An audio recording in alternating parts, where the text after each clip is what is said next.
ओम गं गणपतये नमः। आइए सुनते हैं आज गणेश चतुर्थी पर भगवान गणेश की यह कथा। गणेश चतुर्थी व्रत करने से घर परिवार में आ रही विपदा दूर होती है। कई दिनों से रुके मांगलिक कार्य संपन्न होते हैं तथा भगवान श्री गणेश की असीम कृपा बरसती है। माह के किसी भी चतुर्थी के दिन भगवान श्री गणेश की पूजा के दौरान गणेश चतुर्थी व्रत की कथा पढ़ना अथवा सुनना जरूरी होता है। आइए सुनते हैं गणेश चतुर्थी की यह कथा। पौराणिक एवं प्रचलित श्री गणेश कथा के अनुसार एक बार देवता कई विपदाओं में घिरे थे। तब वह मदद मांगने भगवान शिव के पास आए। उस समय शिव के साथ कार्तिकेय तथा गणेश जी भी बैठे थे। देवताओं की बात सुनकर शिव जी ने कार्तिकेय व गणेश जी से पूछा कि तुम में से कौन देवताओं के कष्टों का निवारण कर सकता है। तब कार्तिकेय व गणेश जी दोनों ने ही स्वयं को इस कार्य के लिए सक्षम बताया। इस पर भगवान शिव ने दोनों की परीक्षा लेते हुए कहा कि तुम दोनों में से जो सबसे पहले पृथ्वी की परिक्रमा करके आएगा वही देवताओं की मदद करने जाएगा। भगवान शिव के मुख से यह वचन सुनते ही कार्तिकेय अपने वाहन मोर पर बैठकर पृथ्वी की परिक्रमा के लिए निकल गए। परंतु गणेश जी सोच में पड़ गए कि वह चूहे के ऊपर चढ़कर सारी पृथ्वी की परिक्रमा करेंगे तो इस कार्य में उन्हें बहुत समय लग जाएगा। तभी उन्हें एक उपाय सूझा। गणेश अपने स्थान से उठे और अपने माता पिता की 7 बार परिक्रमा करके वापस बैठ गए। परिक्रमा करके लौटने पर कार्तिकेय स्वयं को विजेता बताने लगे। तब शिव जी ने श्री गणेश से पृथ्वी की परिक्रमा न करने का कारण पूछा। तब गणेश ने कहा, माता पिता के चरणों में ही समस्त लोक है। यह सुनकर भगवान शिव ने गणेश जी को देवताओं के संकट दूर करने की आज्ञा दी। इस प्रकार भगवान शिव ने गणेश जी को आशीर्वाद दिया कि चतुर्थी के दिन जो तुम्हारा पूजन करेगा और रात्रि में चंद्रमा को अर्घ्य देगा उसके 3 पाप यानी दैहिक ताप और दैविक तथा भौतिक ताप दूर होंगे। इस व्रत को करने से व्रतधारी के सभी तरह के दुख दूर होंगे और उसे जीवन के भौतिक सुखों की प्राप्ति होगी। चारों तरफ से मनुष्य की सुख समृद्धि बढ़ेगी। पुत्र पौत्रादि धन ऐश्वर्य की कमी नहीं रहेगी। एक समय की बात है, राजा हरिश्चंद्र के राज्य में एक कुम्हार था। वह मिट्टी के बर्तन बनाता था लेकिन वे कच्चे रह जाते थे। एक पुजारी की सलाह पर उसने इस समस्या को दूर करने के लिए एक छोटे बालक को मिट्टी के बर्तनों के साथ आवा में डाल दिया। उस दिन चतुर्थी का दिन था। उस बच्चे की माँ अपने बेटे के लिए परेशान थी। उसने गणेश जी से बेटे की कुशलता की प्रार्थना की। दूसरे दिन जब कुम्हार ने सुबह उठकर देखा तो आवा में उसके बर्तन तो पक गए थे लेकिन बच्चे का बाल बाका भी नहीं हुआ था। वह डर गया और राजा के दरबार में जाकर सारी घटना बताई। इसके बाद राजा ने उस बच्चे और उसकी माँ को बुलवाया तो माँ ने सभी तरह के विघ्न को दूर करने वाली गणेश चतुर्थी का वर्णन किया।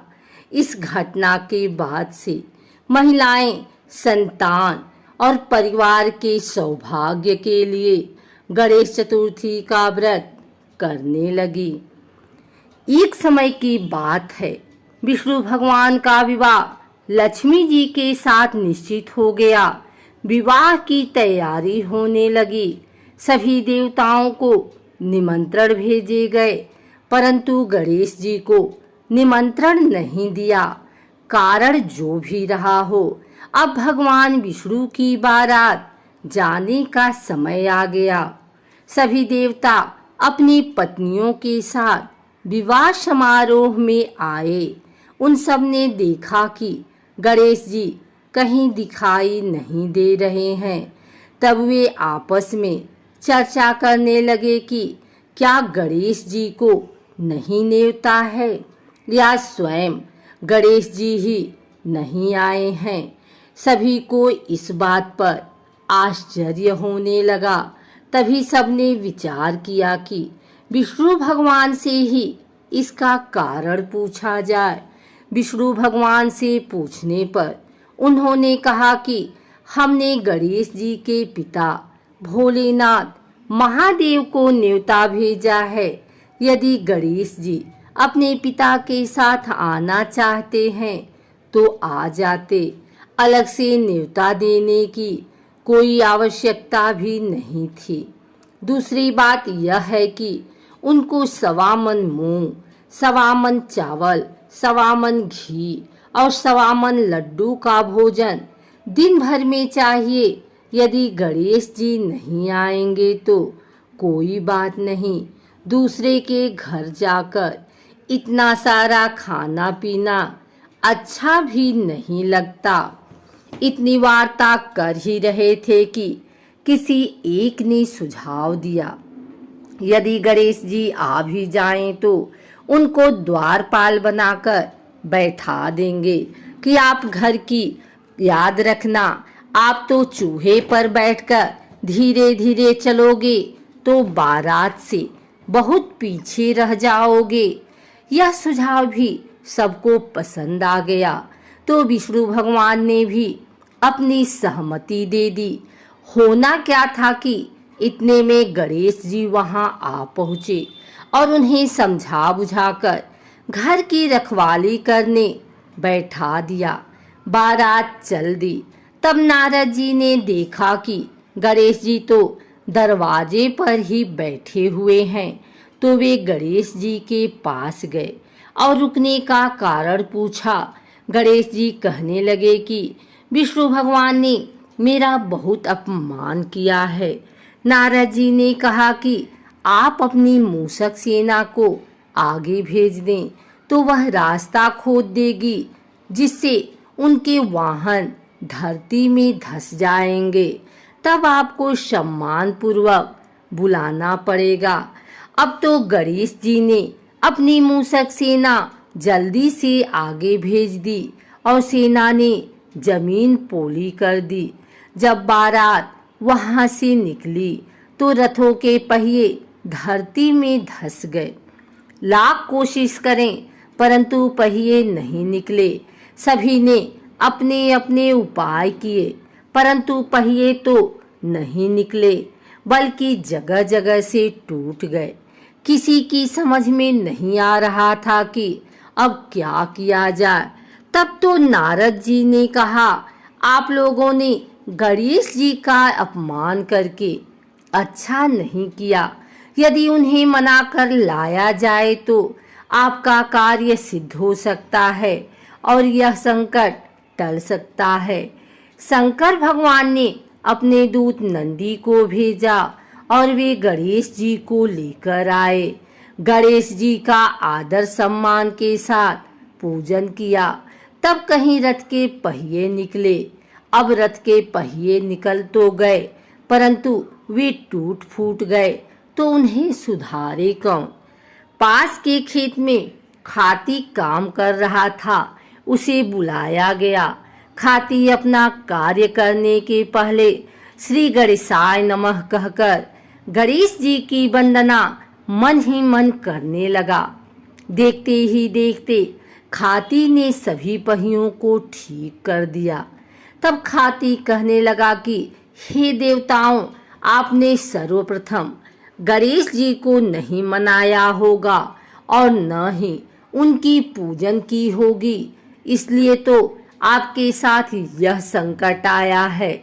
हम तो मूर्ख अज्ञानी हैं, फिर भी पहले गणेश जी को पूजते हैं और उनका ध्यान करते हैं।